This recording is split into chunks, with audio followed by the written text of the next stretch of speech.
Okay, Council colleagues, I think we'll get started. Thanks for everyone's patience. We, of course, are here in Council Chambers on Wednesday, June 11th at 6:30 p.m. We're calling the meeting to order at 6:40. I'll invite a Council colleague to read the land acknowledgement as per our standard practice. Anyone wishing? Thank you, Deputy Mayor. Thank you, Madam Mayor. The municipality of North Grenville acknowledges that the municipality operates on the territory of the Anishinaabe. We recognize all First Nations, Métis, and Inuit peoples who now call North Grenville their home. We respect and support the need for cultivating a strong relationship, and we commit to Indigenous-informed decision-making to foster the path towards reconciliation. Thank you. So I'm going to defer opening remarks until a little bit later in the agenda after our deputation, or after we've dealt with the matters in regards to the deputation. So we'll move on to the adoption of the agenda. And the recommendation is that the agenda for the regular meeting of Council on June 11th, 2025 be approved. I do note Councillor Wilson, I think, is looking for a slight adjustment. Councillor Wilson. Thank you, Mayor Peckford. I'd like to move K1, land evaluation and area review, up in the agenda to be after the deputation for continuity. Yes. So I think I understand you to say that following the deputation on Lear, that we address the matter of Lear at that time. So thank you very much. So council colleagues, that's a slight amendment to the agenda. Is there any other amendments? Seeing none, then I'll look for a mover and a seconder in regards to the adoption of the agenda. Councillor Wilson and Councillor Strachan, thank you so much. And I'll call the vote. All in favor? Excellent. Next is declarations of pecuniary interest or general nature thereof, and that's, of course, in regards to any perceived or real financial benefit or loss arising from any matter on the agenda this evening. Go ahead, Councillor Strachan. Thank you, Madam Mayor. I'd like to declare a conflict of interest of a financial nature. Thank you. Excellent. Ms. Remming, is anything else required in regards to the declaration? I would appreciate if Councillor Strachan could please declare which item on the agenda she's declaring conflict with. Oh, that would be helpful. Pardon me, for item I1. I1 being the zoning amendment proposed for County Road 20 supplemental report. So Ms. Remming, you've captured that? Okay, all good then. So with that, actually, I think I do have my opening remarks. So with your indulgence, I will just note a few things, and then we'll get right into the meat of the deputation. As you know, Sunday is Father's Day, and we just wanted to take the opportunity on behalf of all of council colleagues to recognize all of the fathers, stepfathers, grandfathers, and father figures in our community. Obviously, dads do a lot of heavy lifting, and granddads in this community, and we really are deeply appreciative of their many and sustained contributions over a number of different years to the quality of life that is enjoyed here. I also wanted to again, on behalf of council, thank the organizers of Hay Day. Obviously, as many of you know, the Kemptville District Hospital Auxiliary and nearly 300 volunteers, of which Councillor Wilson was one, powered through another Hay Day, a fantastic community event, raising nearly $50,000. So I know, Councillor Wilson, you were in the thick of it and saw all of the items that came in, an overwhelming amount of donations once again this year. So congrats to Hay Day. We also just wanted to note that there's a Let's Catch Up business gathering that's being hosted jointly by the BII, the North Grenville Chamber of Commerce, and Let's Network, and it's happening tomorrow from 5:30 to 8. They bring a lot of energy and enthusiasm, and it's nice to see all three business networks working together. So wonderful, and we wish them the best of luck for tomorrow. And as well, we have the Shalom Walk and Bike-a-thon.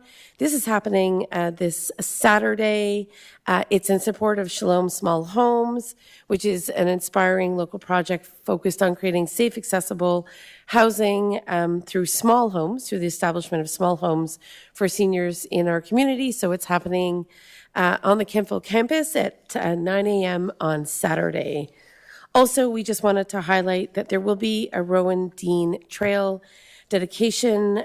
It is to commemorate the loss of a what would have been a grade 12 student who unfortunately died tragically on our rail trail due to an unforeseen and sudden cardiac arrest. So we are working with the family. I want to thank the municipality for facilitating an opportunity to rename part of the trail in Rowan's honor. So that's happening next Tuesday at 3 p.m. And I just want to remind everyone that Saturday, June 21st, is National Indigenous Peoples Day. The municipality's Indigenous Advisory Circle is hosting an event that includes a community paddle from Curry Park to the library, as well as the revealing of a new, or unveiling, I should say, of a new canoe sculpture. So as you can see, I'm sure I've just glimpsed some of the events that make North Grenville such a wonderful place to live, and we look forward to hopefully some good weather, cross our fingers. So with that, we'll welcome Mr. Tom Graham down. He's going to present in regards to the land evaluation and area review process that has really been an effort led by the United Counties of Leeds and Grenville, and I'm sure he'll provide a little more context in regards to his vantage point. Welcome. Can you just turn on the mic? Thank you. Thank you, Mayor Peckford and Council, for giving me the opportunity to speak to you this evening. My name is Tom Graham, and I live in Bishop's Mills.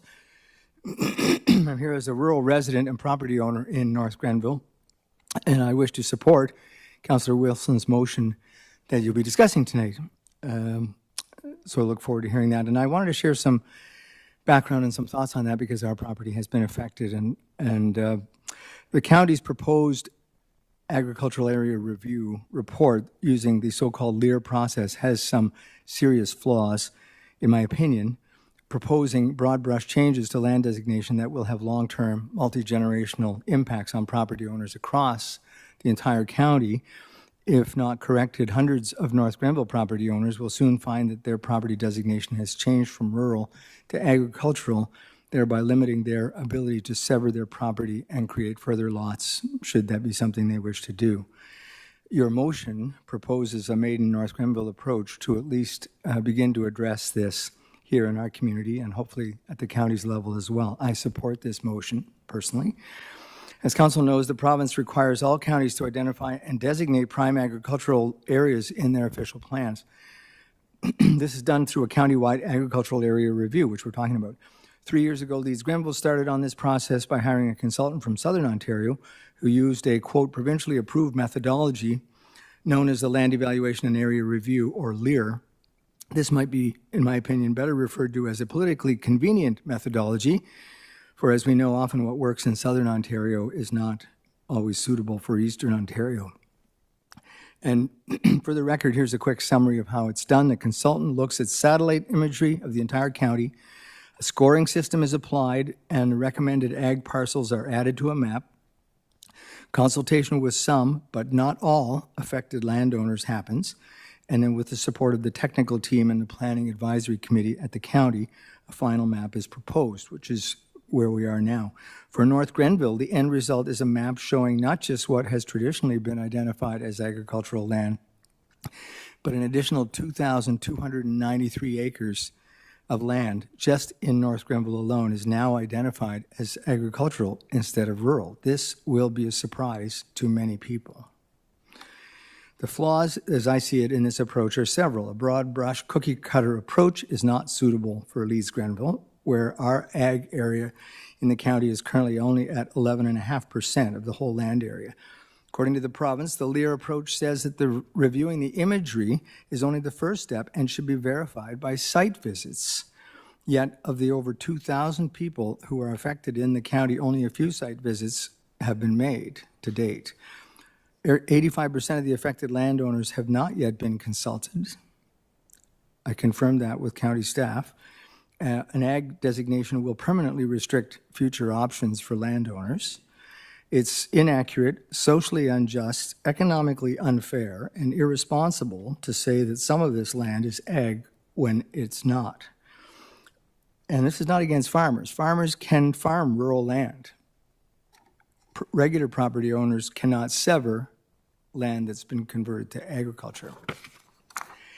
In my own case, our property was among the thousands that were identified to become agricultural, and we submitted evidence showing that our land was not suitable, poor drainage, shallow soil over bedrock, wet conditions, and the consultant agreed to remove our land from the ag zoning inventory. However, every time I checked the map, after they said they would change it, and went back, the map kept showing that our property was indeed still zoned ag, and this happened as recently as March this year. Is my property the only one that this has happened to? So the solution is what's unfolding in the motion that you're considering tonight, which I support, the request to revise planning language to address the impacts of change of land designation from rural to agricultural, establish some kind of exemption for existing rural landowners, for example, a 300-meter buffer or setback from municipal or county roads that stays rural if your property is affected, and exclude these lands in this buffer from the current ag mapping or the proposed mapping. This would still achieve the province's goal of protecting real ag lands. This would still add hundreds of acres of newly identified ag lands to this designation. It would allow rural residents to maintain their rural designation, protect their investment and their options for severance or development should they wish to do that. I see it as a win-win solution. Rural owners get to maintain their option to sever. Farmers get to maintain their option to farm. And all of this could still be done in time to meet the county's official plan deadline of 2026. As an affected landowner in North Grenville, I support Council's motion to introduce this exemption to address these significant concerns. Thank you. Thank you. Any questions for Mr. Graham? I know, just to highlight, Mr. Graham has also circulated information to all of my county council colleagues as well as staff, so has been highly engaged in this process. And certainly we appreciate you bringing your perspective here this evening, so appreciate it. I'm sorry? I am motivated. Yes, indeed, indeed. And I do hope you got reassurance that your property in particular was removed ultimately. We shall see. Okay, all right. It appears to be an ongoing process. So, colleagues, with that in mind, I think we'll go to motions and notice of motions. Certainly, Ms. Wilson, Councillor Wilson, rather, introduced a notice of motion that would propose that I be given leeway to work at the United Counties Council table to provide some modifications to the mapping. And as per a communication that I sent to all of you yesterday, I'm proposing that what I would bring forward for discussion at the county council table is that in regards to any property in North Grenville implicated by the draft Lear mapping generated by the United Counties, a 300-meter exemption setback would be established to apply to relevant properties on municipal and county roadways, specifically in North Grenville. This will have the effect of protecting larger tracts of land deemed to be agricultural as per the objectives of Lear, while also facilitating existing and future residential uses or lands in rural areas within the 300-meter exemption setback. So in discussions with other colleagues who've navigated Lear processes in Ontario, this was something that I felt would be a valuable way to represent all of the interests in North Grenville, both of rural property owners and in terms of protecting large tracts of agricultural land. Certainly, I will say that there was a consultation process, as some of you might remember.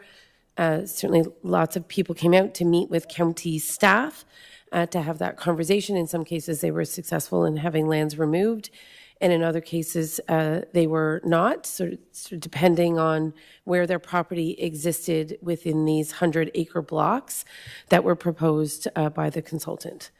So that's more or less context for how things have evolved up to now, and we are addressing this matter at the July Planning Advisory Council of the United Counties of Leeds and Grenville. So I would look to you to see if what I'm proposing this evening makes sense. Any comments or feedback at this time? Seeing none, Ms. Remming, I just want to be clear. It is important that I have a mandate from my council here in North Grenville. So this proposed wording is on the table. Should we move it into a motion at this stage? So thank you for the question, Madam Mayor. So my opinion is that it can rather go into the motion if council so chooses to make sure that it is included. The other option is that if council agrees that you are of the correct understanding for their position on this matter, that the motion can be moved as is, giving you the authority to have those discussions. I think for clarity, it might just be helpful that council adopts the proposed way forward so that I can clearly convey that I'm moving forward with council support. So if someone wishes to move and second that language, that might be very helpful. Deputy Mayor? Yeah, I'd be pleased to move an amendment of the notice of motion that was stated at the last council meeting to include the language that you've indicated. Okay. Does that make sense, Ms. Remming, that it would be an amendment? Okay.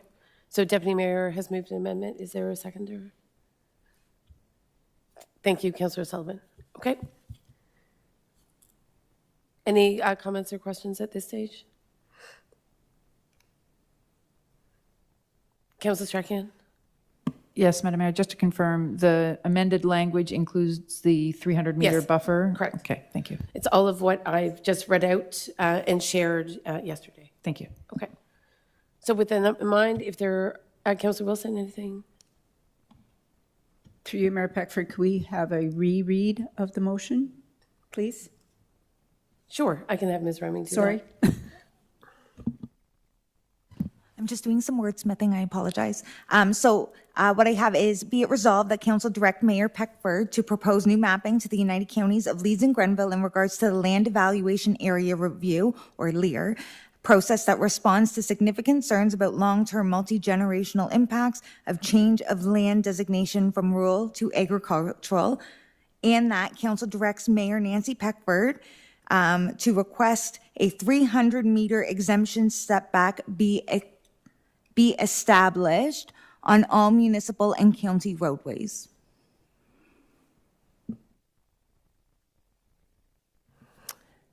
Does that do the trick, council colleagues, or would you prefer that that additional sentence be included? I think Ms. Remming has captured the spirit of that first line, which was shared with all of you. Deputy Mayor as mover? Yeah, well, I'm just a friendly amendment to Sure. Councillor Wilson's notice of motion. It should, the 300 setback is great. It should be described or characterized as an exemption. Yes. Right. I don't recall hearing. I think word the exemption. language is a 300-meter exemption setback. So I think that's, maybe Ms. Remming will use the wording that was shared with yourself and council colleagues yesterday. Absolutely. So I have changed that, and that council directs Mayor Nancy Peckford to request a 300-meter exemption setback be established on all municipal and county roadways. If council chooses, I can include that second sentence that you proposed as well. Sure. I think having it all in there is probably a good idea. Thank you. So Deputy Mayor, does that meet with your Yeah, satisfaction? that's part of my friendly amendment. Okay. Thanks. And Councilor Sullivan, okay. Anything else before I call the question? Not seeing any hands? I'll call the vote. All in favor, please? Okay, that carries. Thank you. So we'll move on then, and we are at the consent agenda. Colleagues, you'll see a number of items under the consent agenda. I just have a couple of quick questions about Equinel Phase 6B in terms of the subdivision agreement. But other than that, I'm looking for any amendments to the consent agenda. I'm not seeing any. Yes, Councillor Sullivan.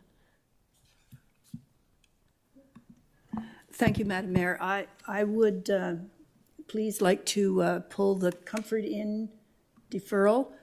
Just I have a minor question. Thank you. Okay. So with that, we have an amended consent agenda, and I'll look to have a motion to accept the amended consent agenda. Deputy Mayor Barclay and Councillor Wilson, thank you. Calling the vote. All in favor? Thank you. So next, we are on to the deferral agreement for development charges. The recommendation is there, as well as a report. So I'll defer to Councillor Sullivan right away in regards to your question. Councillor Sullivan. Thank you, Madam Mayor. Through you, I gather it would be to Director Martin. I just wanted to clarify that the deferral for, I believe it's for 5 years of the DCs, would this be registered against the property if by chance ownership changed? That the DCs would still be paid at the time they're due, even if the ownership of the property changed? Ms. Martin? Thank you, Councillor Sullivan, through your worship. Yes, it would be registered on title, and a future party, should the property be sold, would be binding within that agreement, and there is language as such identifying that. Okay, thank you very much. Great. So with that, not seeing any other hands, I'll look to council colleagues to move and second. Second, that council authorizes the Director of Planning and Development to enter into a 5-year development charge deferral agreement with 2590035 Ontario Limited for the development of the Comfort Inn Hotel. Mover and a seconder, please. Councillor Sullivan, Councillor Strachan, thank you very much. Any last comments or questions? Seeing none, I'll call the vote. All in favor? Great.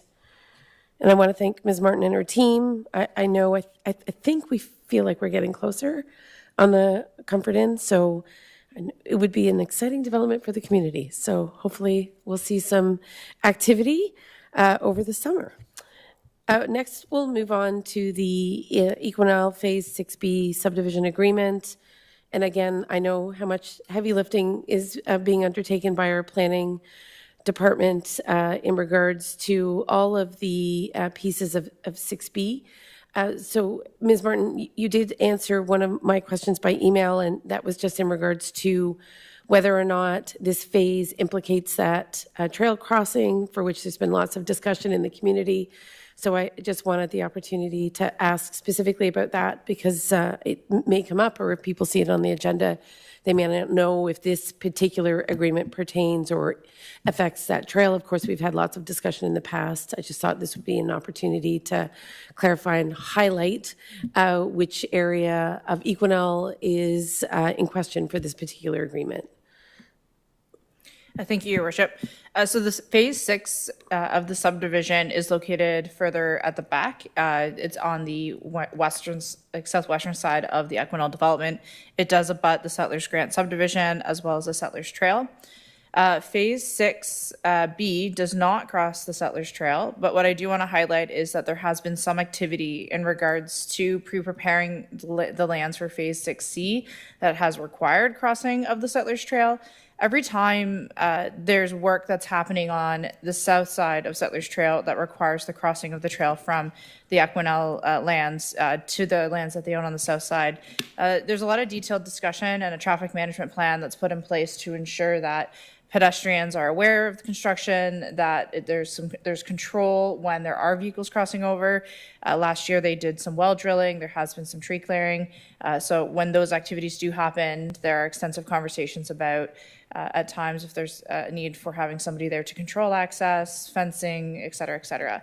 When Phase 6C comes forward, understanding that there will be greater traffic, that's when you'll see a more fulsome traffic management plan around any works happening that's going across the trail into the Phase 6C lands.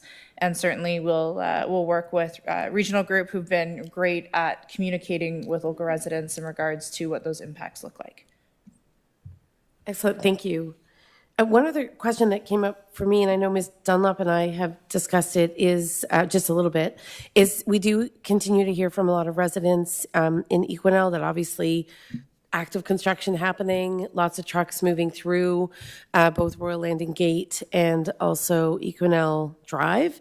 I know there have been multiple assessments for traffic coming, none of which meet the warrants, and we appreciate Public Works having taken those studies. But I was curious about whether or not it would be possible to have Equinel itself undertake a little bit of traffic calming or maybe some additional signage.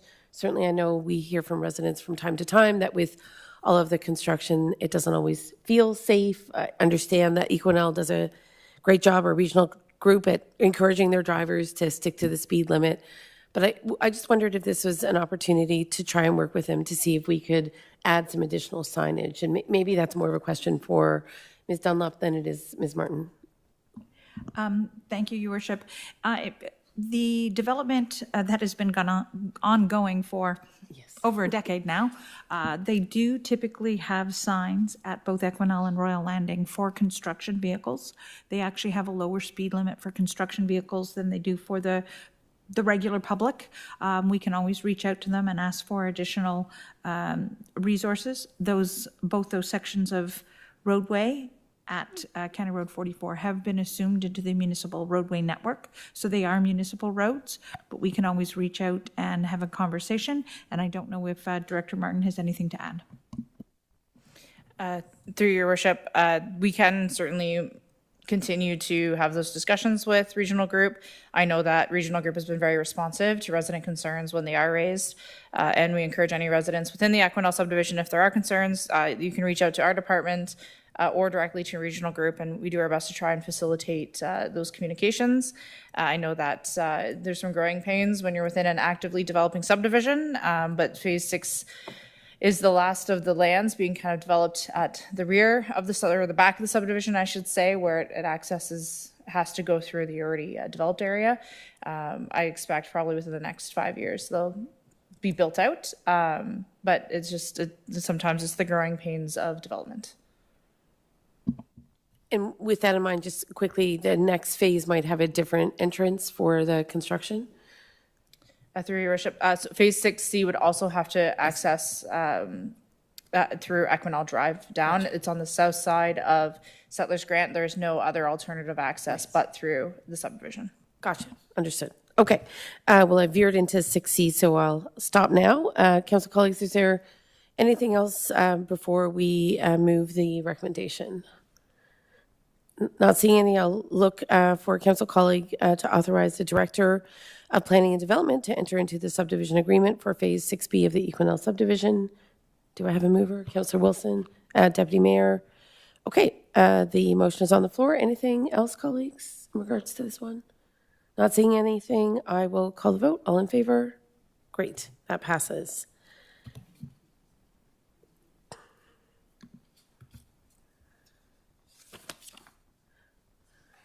Okay, so Councillor Strachan is stepping out because we're now moving on to reports. And this is in regard to ZBA 0425-2984 County Road 20 supplemental report. Of course, we did have a lengthy public meeting a number of weeks ago. So Ms. Martin has provided an additional report for Council's deliberation. So, Ms. Martin, I don't know if you want to walk us through the report. Was that your plan, or were you deferring to council for discussion? Thank you, Your Worship. I did prepare a supplemental presentation as there were some items that were raised during the public meeting as well as public comments that have been received that council directed staff to go back and provide some supplemental information on. If we move to the next slide, this information was shared at the first meeting. It just provides just general characteristics of the property. We'll go to the next slide. Just a reminder as to where the property is located. And if we move to the next slide, just an aerial image of where what the property looks like aerially. If we move to the next slide, this was also presented at the previous meeting, and it's in relation to the proposed zoning amendment where there are some zone standard deficiencies in regards to the setbacks where we require 30-meter setback, 17.7 meters are being provided from the house, and then 1 meter was originally proposed from the front property line for the kennel area. However, that has changed, and I will be providing a revised site plan provided by the applicant showing the kennel areas that are proposed. As well, the interior side yard setback on the western property line is required to be 30 meters. The setback from the house is 15.5 meters, and the kennel area is 1 meter. So that's where the fence line currently exists, is 1 meter off the property line. If we go to the next slide, I've included the proposed language within the draft zoning bylaw amendment for council's consideration. This was included within our presentation during the public meeting. I do want to clarify that the bylaw was updated to just indicate that the maximum number of dogs in the kennel at 10 would be those that are not the applicant's dogs. Those would be dogs that would be kenneled within the in-home kennel, which, if we go to the next slide, a definition for an in-home kennel was provided. And it would also restrict any additional kennels on the property unless it was subject to a future zoning amendment to recognize that. If we move to the next slide, a revised site plan has been provided by the applicant, and it identifies that a new fence is to be constructed that comes off the back corner of the house that would create the front fenced-in area only for their personal dog's use, which would have any dogs being kenneled on their property within the rear yard of the house. The applicant also indicated after the meeting that they will be planting additional trees along the western property line, and sales are possible on the fence to create some additional visual screening to the neighboring property to their west. I do want to recognize that there is a tree buffer area, but that is located on the adjacent property, and for the benefit of screening and buffering, because it's not within the property boundaries of the proposed zoning amendment property where it's dictated, I can't accept that as sufficient buffering and screening because there's no control on the part of the applicant over how that tree line may be maintained in the future. If we move to the next slide. One of the items that was raised was in regards to the deficient zone standards. And one of the questions that was asked was to review how our other kennels may line up to our zoning standards. So staff looked at the kennels that we have licensed through our bylaw services and chose the ones that operate as a boarding kennel. I do want to note that there are a total of 11 kennel licenses issued within the municipality of North Grenville for this year. Some of those kennels, as I mentioned, are for breeding, or they're individuals who have typically carried a kennel license, but they don't operate, and they just didn't want to lose that use. The ones that are noted on the slides are ones that are in active operation, with the exception of 620 Harts Way, which did close down in this year. However, I did include it because it operated for quite a few years within the municipality. Of the operating kennels, one is strictly a doggy daycare and only takes dogs during the day and is not an overnight boarding kennel, and that is the kennel that's located within the South Gore Industrial Park.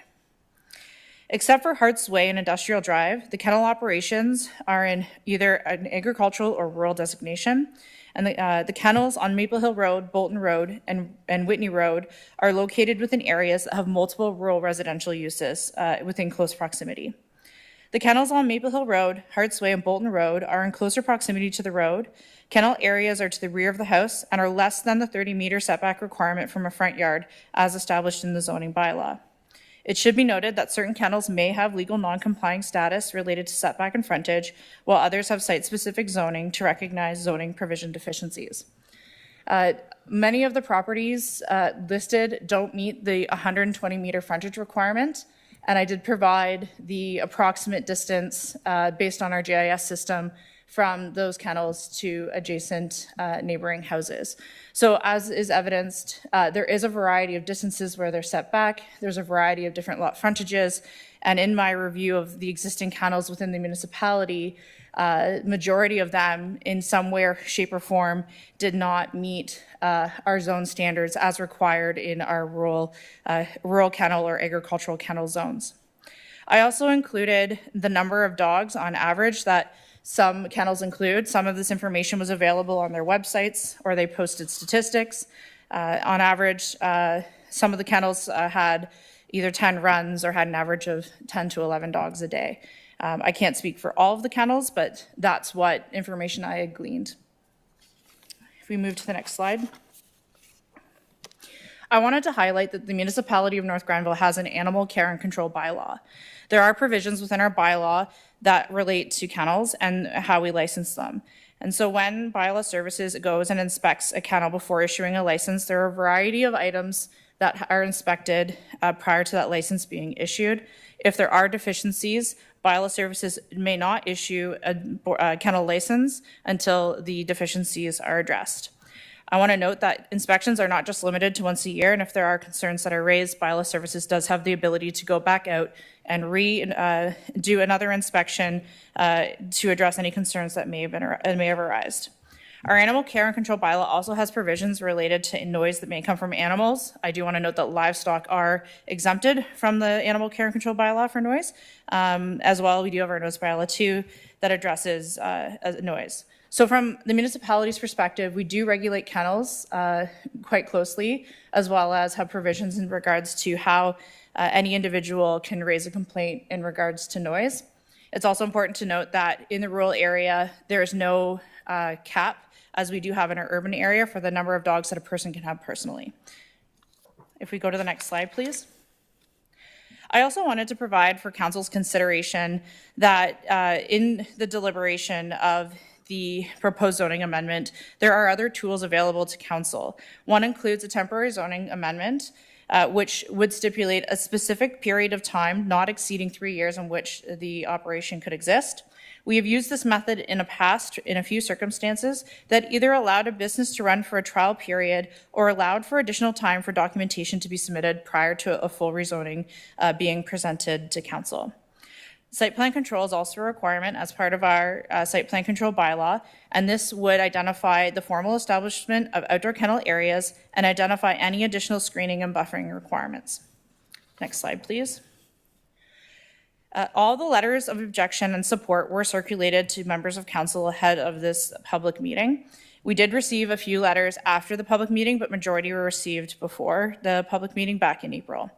Two items that I didn't address this evening were in relation to property values, as that's not typically a planning consideration and is quite difficult to try and capture, as there are many other factors that can impact a property's value. And I do want to note that concerns were raised in regards to the fact that a kennel has been operating on the property. In regards to any actions taken by Bylaw Services, there was a conversation with the property owner back in the summer of 2024. However, no notices of violation or charges were brought forward against the individual. And the property owner has provided, as part of their supplemental information package, demonstrating since the summer of last year that there have been no bookings through their app. We do recognize that they have established a website. However, that alone doesn't constitute whether or not a kennel has been established. If we go to the next slide. I do want to note that at the previous meeting, I went into more of the in-depth analysis from a policy perspective, and that was provided in the report back in April.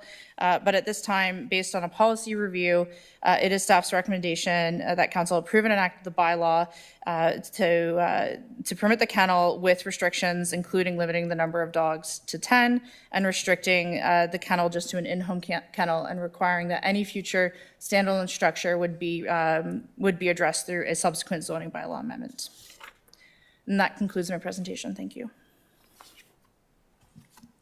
So questions, colleagues, in regards to the report? Deputy Mayor? Yeah, thank you, Madam Mayor. I've got two questions and a comment. Through you, Madam Mayor, to the Director of Planning. I understand that this zoning bylaw amendment is for the establishment of a detached kennel, but I see that you separated the detached kennel as for future consideration and another zoning bylaw if that detached kennel is set up. So really all we're looking at is the requirement for 30 meters from a residence. If we pass, sorry, I'll clarify. If we pass the zoning bylaw, it's just about the setback. It doesn't necessarily deal with a future detached kennel. Is that correct? Through your worship to the deputy mayor. So the original request was to establish a kennel use on the property. So currently the zoning doesn't permit a kennel. The applicant had identified a future standalone kennel as well as the in-home kennel use. But until such a time that there's more detailed plans as to the firm location, where the kennel runs are going to be, staff are recommending that aspect of the zoning bylaw amendment include the detached kennel. We're just focusing on the in-home kennel use, which was also part of the original zoning request. The zoning bylaw amendment is drafted, and if perhaps the clerk's department just could put up the slide that shows the provisions that are included within the draft zoning bylaw amendment itself earlier on in the presentation. So I understand that there wasn't a kennel there, or it was just wasn't licensed? The zoning does not permit a kennel. Okay. And so if you go to the previous slide, sorry, the one before this, the recommendation these are the zone deficiencies. So our zoning bylaw requires a minimum frontage of 120 meters, and the minimum lot frontage for this lot is 70. That's an existing condition. So we're recognizing that. The interior yard setback is 1 meter, as well as the front yard setback is originally proposed, and there would be a maximum number of dogs in the kennel that would be capped at 10. And those are non-owner dogs. So the owners do have their own dogs. They wouldn't be included as part of that number. So those are the provisions in which the zoning bylaw amendment is seeking to deviate from the zone standards. And you are correct. The front yard setback and the interior yard setback is 30 meters. Second question, if I might, Madam Mayor. In that list of comparable kennels or kennels in North Grenville, how many of those, and this question speaks to compatibility with the neighbor, how many of those were close or shared property line with a equestrian facility? Do you know that? Do you have any information on that? Through your worship to the deputy mayor, I didn't specifically look at those factors. I was looking at setbacks from other residences in the area. I did look at some of the density of residential uses in the area. Like I said, mentioned, some are located within agricultural areas, some are located within the rural area. But I didn't specifically look at to what types of agricultural uses could be located to those other ones. I do note that the one on Harts Way, when it did operate, was in a little cul-de-sac adjacent to the 416. But some of these kennels are located out in active agricultural areas. But as to specifically what types of operations they are, I'd have to go back and look. And I know that the county's official plan and our official plan doesn't speak to kennels and the compatibility of rural businesses like kennels and equestrian centers. Through your worship to the deputy mayor.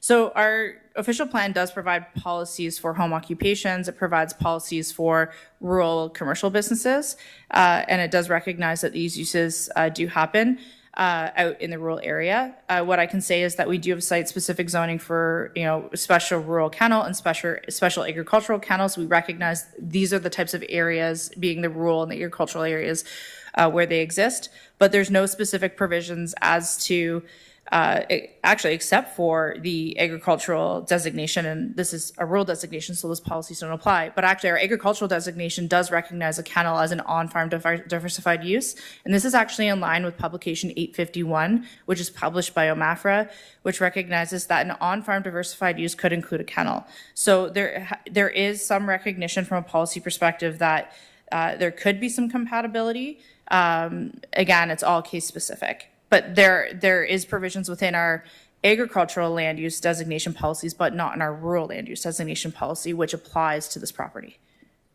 Okay. Thank you. I'll save my comment till later. Okay, so questions, comments from other colleagues?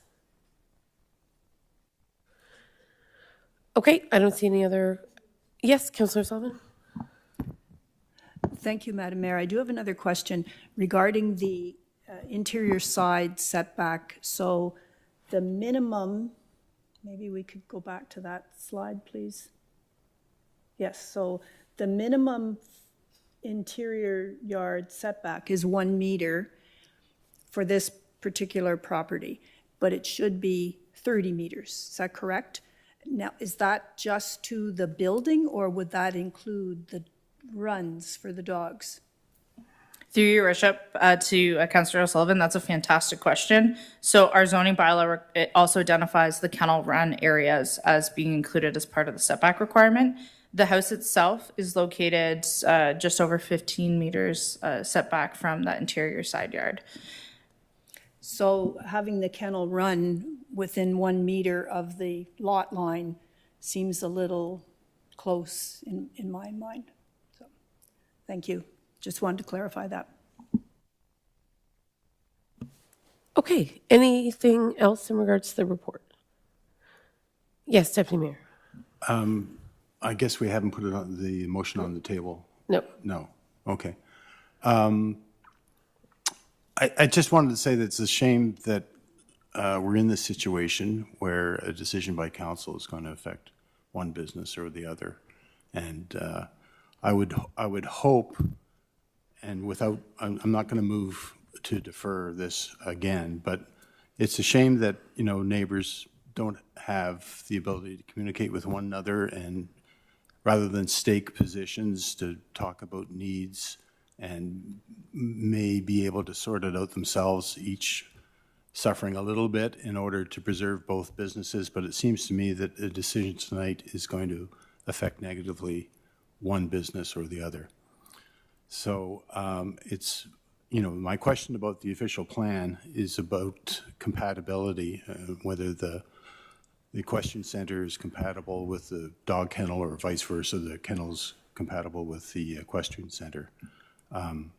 So it's a shame that it couldn't be worked out, and that some sort of compromise couldn't be reached between the two neighbors, and that would be the best solution, where they each address each other's needs and come to some resolution. But I think the way it's laid out here, that we're going to have to make a black and white decision. So it's unfortunate, but that's, it seems to me, what's going to happen. Councillor Sullivan. Thank you, Madam Mayor. Again, perhaps to Director Martin, is there a possibility, this is a large piece of land in terms of acreage, is there a possibility that the dog runs could be relocated so that they are not within a meter of the lot line? Through your worship to Councillor Sullivan, that would be at the applicant to suggest perhaps if they had any ability to move their kennel run areas further from the property line. I do want to acknowledge that the area that's fenced in exists as it is today and is used for their own personal benefit. And I think they're just trying to capitalize on the fact that there's that pre-existing there. They've offered to do some additional visual screening, as well as planting trees, understanding trees take time to grow, but some additional visual screening to try and reduce the view from the kennel run area into the adjacent property.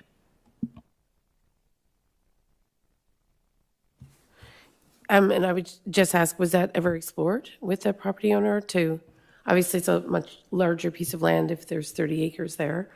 Was that ever addressed as a possibility, given the significant concerns that have been raised by the neighboring property owner and other neighbors?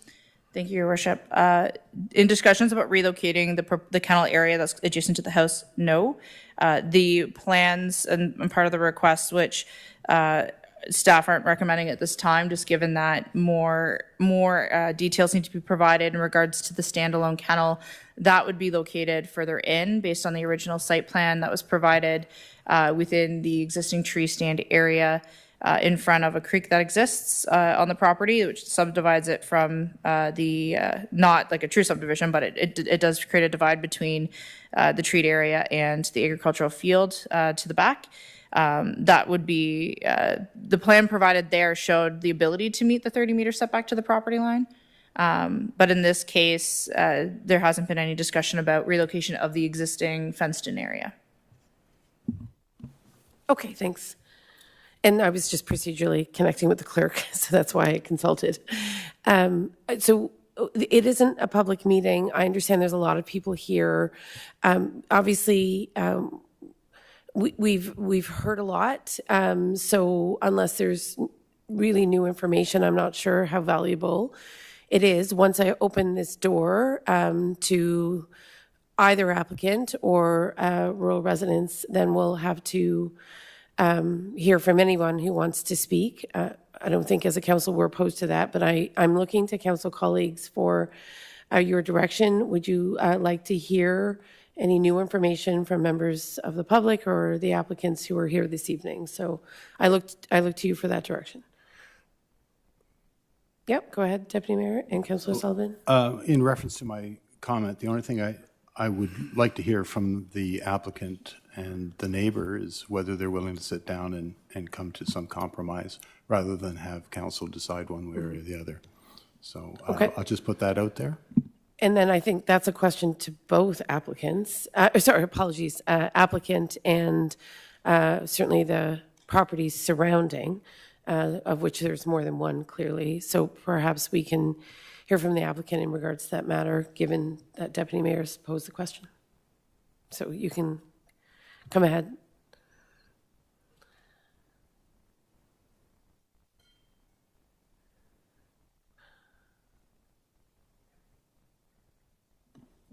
Sorry, I'll have to repeat the question again. Or his comment, sorry. Deputy Mayor? If we could, yeah, absolutely, we can chat. Ms. Martin and I have had discussions about completely being open to chatting with them and discussing, especially surrounding their events. I'm aware that they do have events, special events throughout the year, which is totally something that we can work out with, whether it means redirecting dogs into different areas of the property, et cetera. We did come up with other solutions. I haven't heard back feedback from the neighbors yet because we're kind of going through Amy. But we did also test out a new type of GPS tracking collar. So that was totally an expense on our behalf that we just decided to give it a shot. And it does virtual fencing. So we have also included virtual fencing within our property, and I'm alerted anytime anyone bounces a line. I get notified, thanks to my lovely telephone, which is kind of neat to watch. It also has monitoring for health, bark, all kinds of other features that we're not well versed in yet. We literally purchased it at the end of April to give that a shot. But we are totally willing to sit with our neighbors, particularly the equestrian neighbors, because I know they have some older clientele that may also have some fears towards dogs. And we're totally open to also perhaps finding ways of either desensitizing dogs to horses if they, not that we've ever encountered a horse on our side, and I don't know that we've had dogs on their side, but if that were to ever happen, it would be nice to be able to have a professional who's more versed in horse, because I don't know anything about horses, who can, better guide us as we grow. Okay, thank you very much. Thank you. So invite any other resident who's here this evening, whether it's the neighboring property, to make a comment if you'd wish at this stage. If you'd like to answer Deputy Mayor's question in regards to further dialogue in regards to this particular issue. Thank you. I'm sorry, I should be asking for names.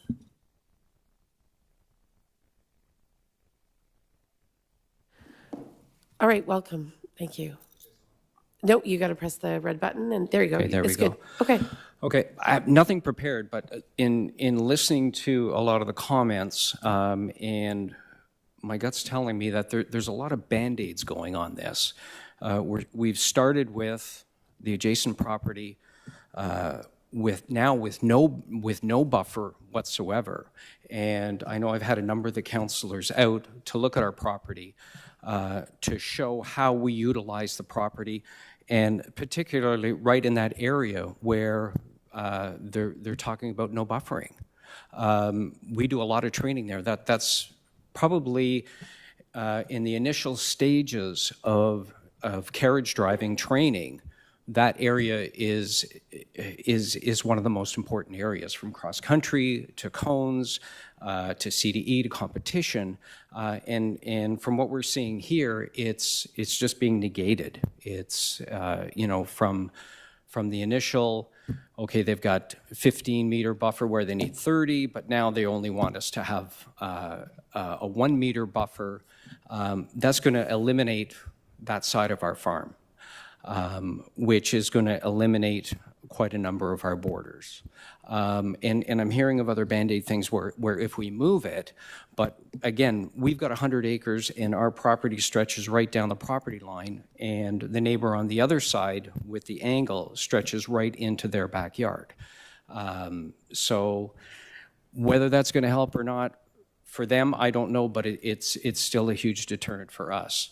And when I'm hearing about shock collars, GPS collars, things of this nature, we have to realize the idea of, from what we understand of this kennel, is they want to bring boarders in with people who either want to go on holidays, who are working or whatever. These dogs don't know the area. These dogs are probably not trained to wear either a bark collar or a GPS collar or a shock collar. And that's just trouble. And that's cruelty to an animal, because this animal won't know what the heck's going on when he's barking and he's getting zapped for it. So again, there's a lot of Band-Aids going on here. And from my understanding, we look at policies in place. We look at structure for these policies in place.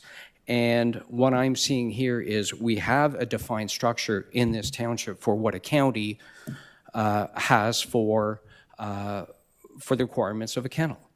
And there are so many pieces of this puzzle that are not in this calculation, yet we're still trying to make it fit. And the effect that it's going to have on all of these residents in Miller's Corners, it's baffling to me how we're at this stage.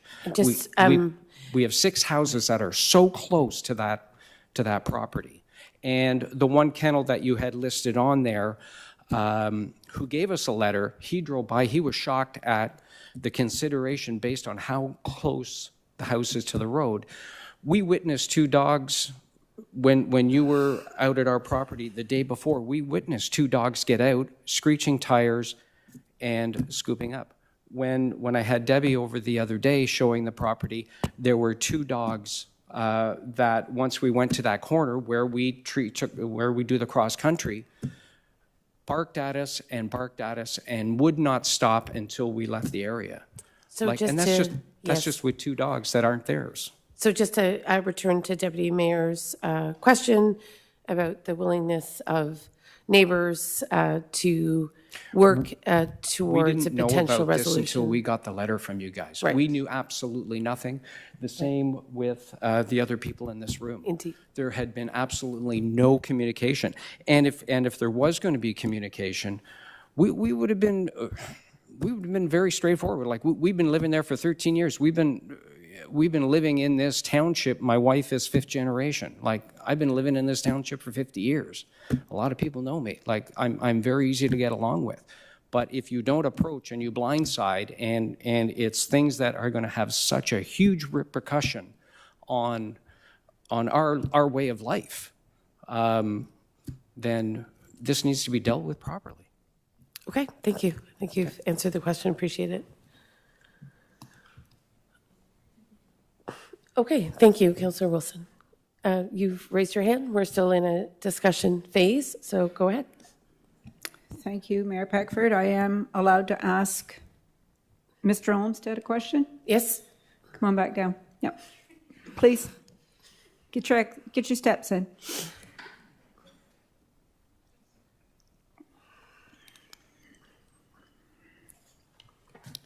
Yes.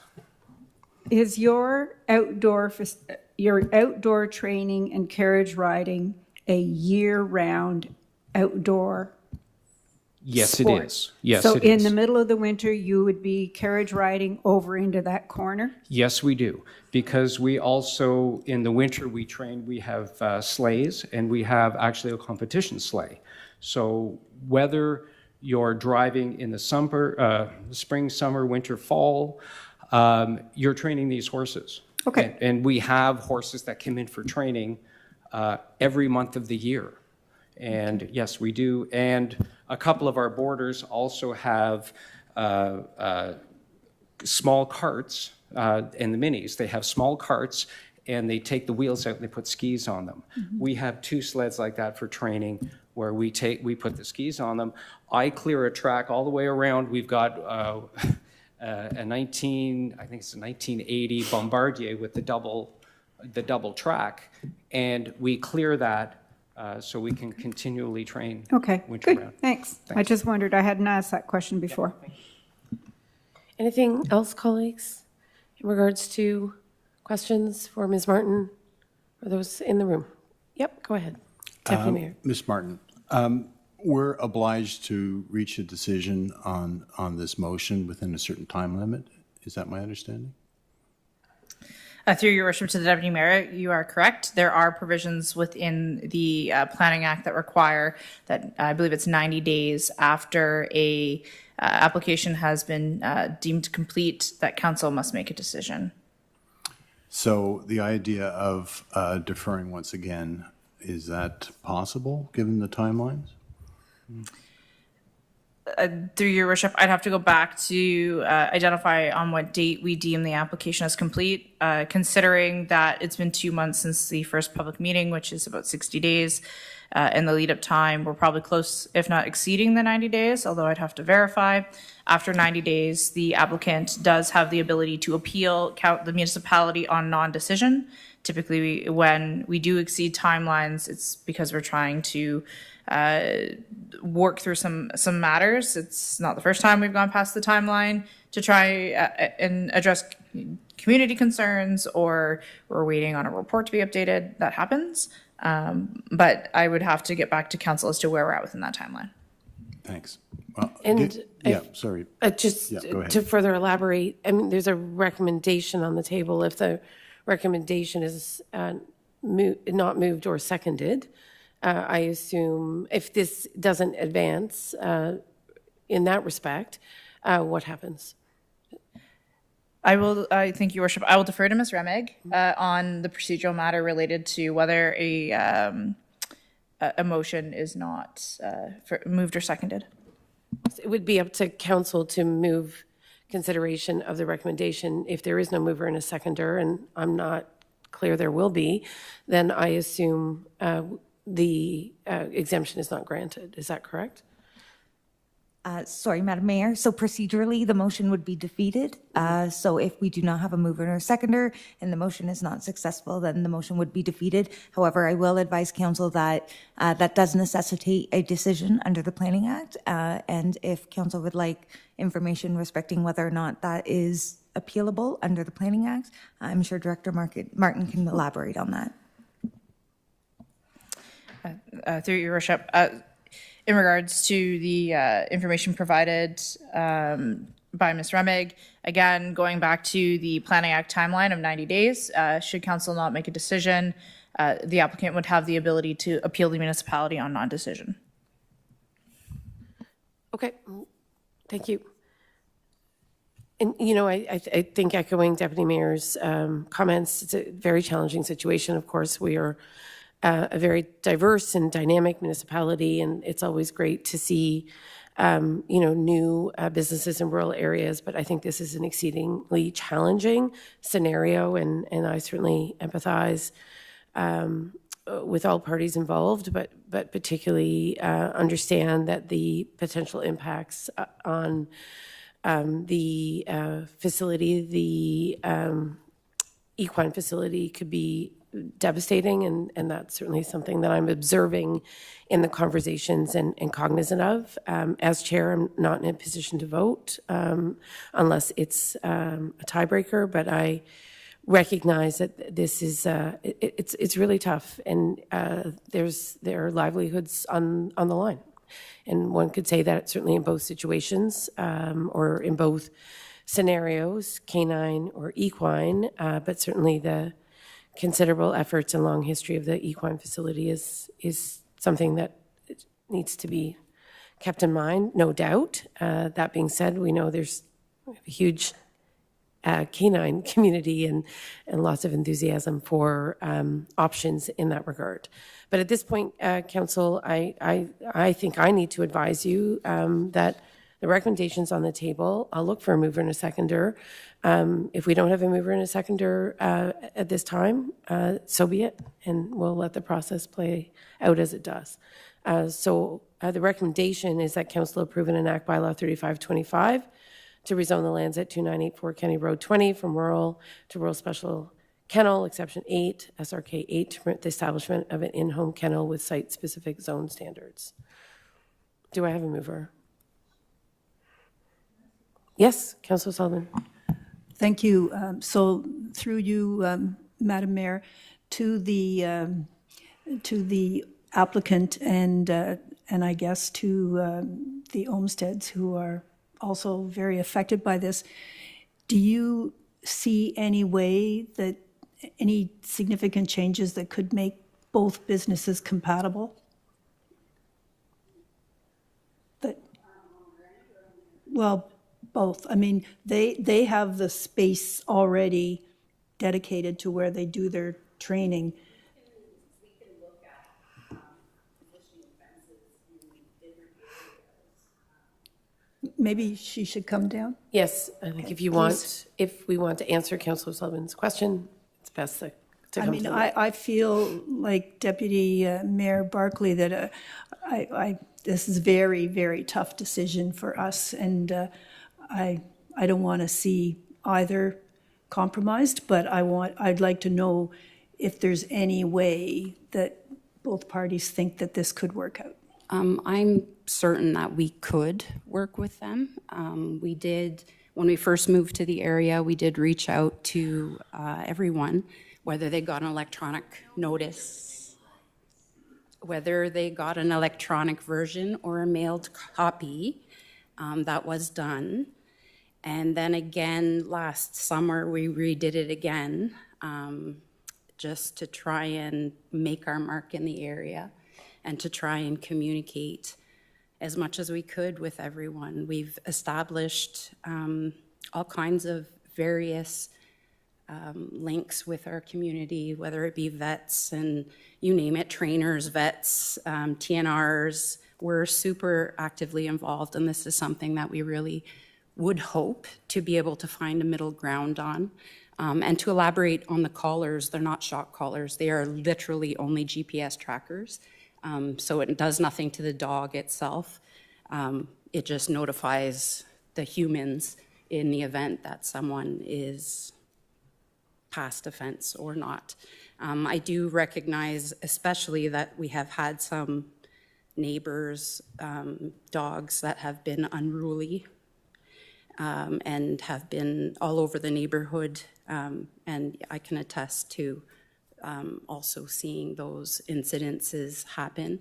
It plays on my doggy heart. I don't want anybody to ever get in an accident in any way, shape, or form.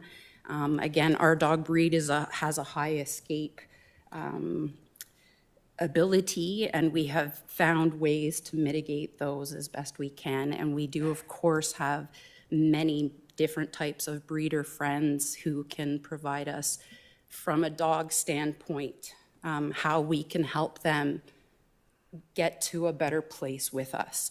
Again, we're not a horse expert, so we can't speak on their behalf, but we do know that dogs and horses can get along. It's a matter of finding a way to do that and getting there. Thank you. Okay, council, anything else? Mr. Olmsted? Yes, sure, absolutely. Okay, you just have to come to the mic if there's another speaker. Thank you.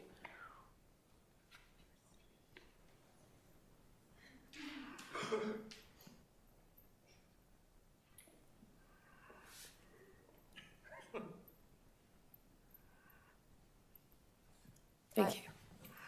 I've been a horse trainer for 40-plus years, give or take. Dogs and horses can get along, but it's on a case-by-case basis. Not new dogs coming in like that. Horses know the difference. Horses know the difference between a pack and a single dog. They know the difference. Even the hunt don't keep their dogs in the same place as the stable. I rode with the hunt. I rode with hounds. You got to be good. But it's not that easy. It's not that easy. I didn't know these new neighbors when they came in. I wasn't introduced. I didn't know you. I live next door. My husband went and plowed your driveway. Ooh, yeah, he did. Twice. Yeah.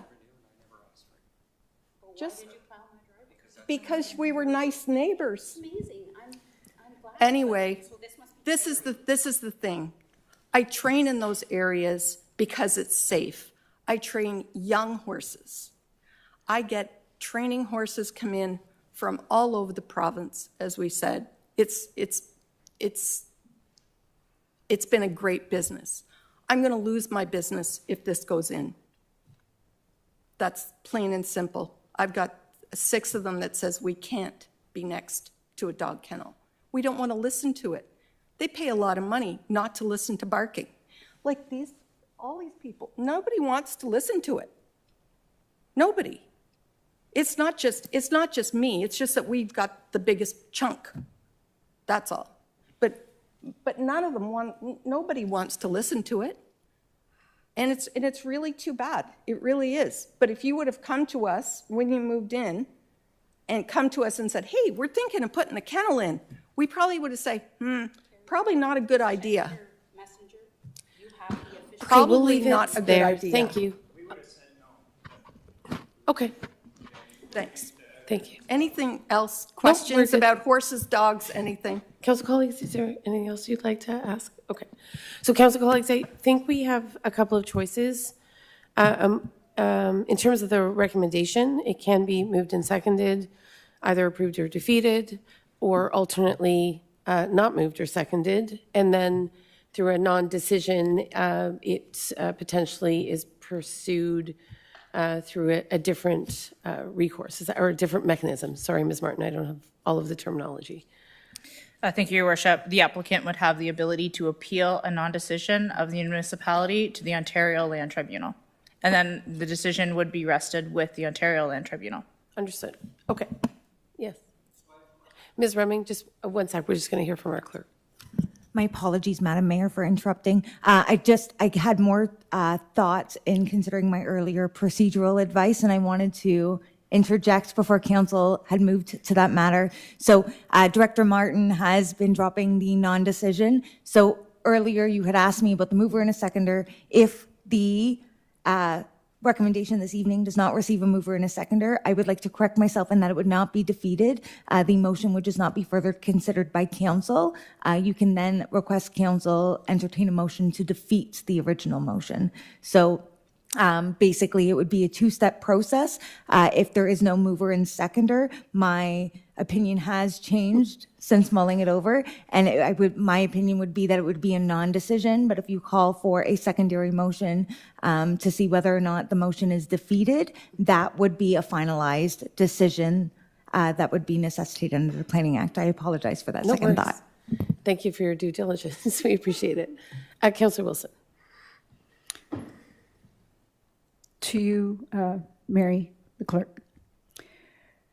for clarity, if the motion is move forward, seconded, then defeated, it goes away completely, The matter is considered resolved. considered resolved, and they are not allowed to put their kennel. Correct. Correct? That's my But understanding. can they appeal? I think there's always an Okay. appeal mechanism, but So maybe Ms. we Martin. either go with the one full process or we go with the twofold. Thank you. That's correct. If it's moved and seconded and defeated, then that is a decision, correct? So thank you, Councillor Wilson, for clarifying that. Ms. Martin, I think you wanted to add something? I think, Your Worship, I just wanted to clarify that if it is defeated, that there are appeal rights for the applicant. Of course, as there would be for any applicant, correct? That is correct. Yes, and that appeal mechanism is through the Land Planning Tribunal. Okay. Okay, so council colleagues, again, I look to you. There is a recommendation. It can be moved and seconded and then deliberated upon, or there may not be an appetite for a mover and a seconder, but as I understand it, Ms. Martin, Ms. Remming, that more or less equates to a non-decision unless a secondary motion is introduced to approve or defeat. Okay. Yes, Deputy Mayor. I will move in order to get it on the table, because I think, we're here to make a decision, not to avoid making a decision. So I will move to get it on the table and we can discuss it if there's a seconder. Okay, is there a seconder? Councillor Wilson? You'll second. Okay.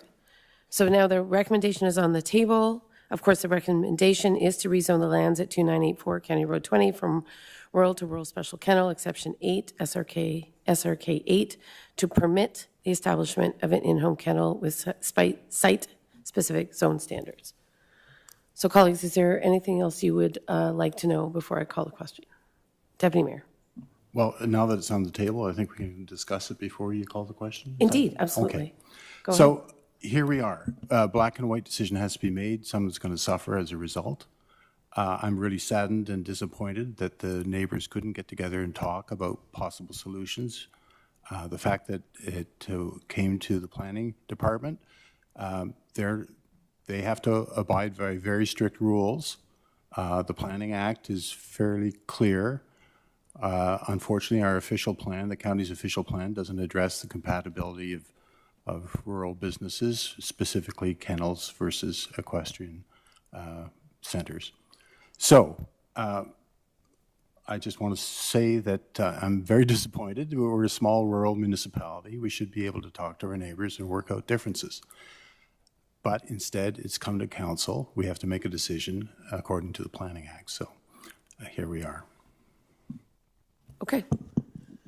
I mean, I think fundamentally the difficulty here, and we've granted many different exemptions to various rezoning propositions, is the compatibility of equine and canine in this moment. So I'm hearing that that's a huge consideration in terms of coexistence of two very different businesses fundamentally. So that's a tough one. I know in the past it's been possible to work out all sorts of compromises, and neighbors tend to do their best to work it out. But I can see that in this instance, it's a compromise. I know we all aim for that in our lives, both personal or professional, but sometimes it may be tougher to achieve than other times. So anything else, council colleagues, in this regard? Okay. So with that, I will call a question. I understand that I only have the capacity to vote if I'm breaking a tie. Obviously, we have one member of council who's recused herself, so I'll call the question in regards to rezoning the lands to permit the establishment of an in-home kennel. I don't see any hands, so the motion is defeated, and the exemptions are not granted. Okay, thank you.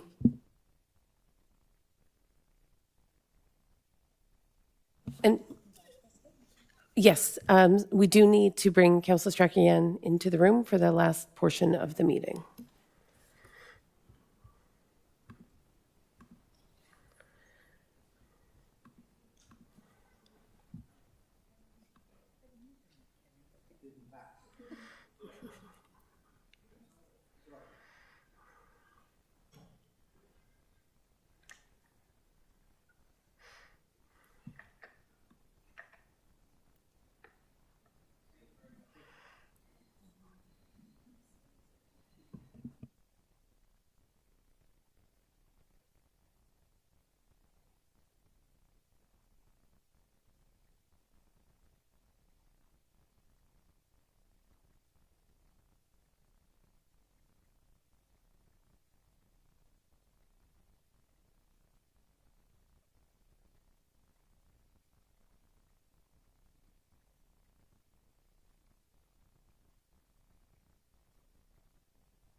So I believe, council colleagues, we're just down to the last parts of the meeting. But thank you, Councilor Strachan, for waiting so patiently. I think, if I'm not mistaken, we're on section L, is that right? Miscellaneous unfinished business, for which we have none this evening. Then questions from members of the public or media. Not seeing any. So we're just going to go to confirmatory bylaw. And that is that bylaw 5425 to confirm proceedings of council at its regular meeting held on June 11th, 2025 be adopted and passed. So mover and a seconder, colleagues. Thank you, Deputy Mayor and Councilor Sullivan. I'll call the question. All in favor?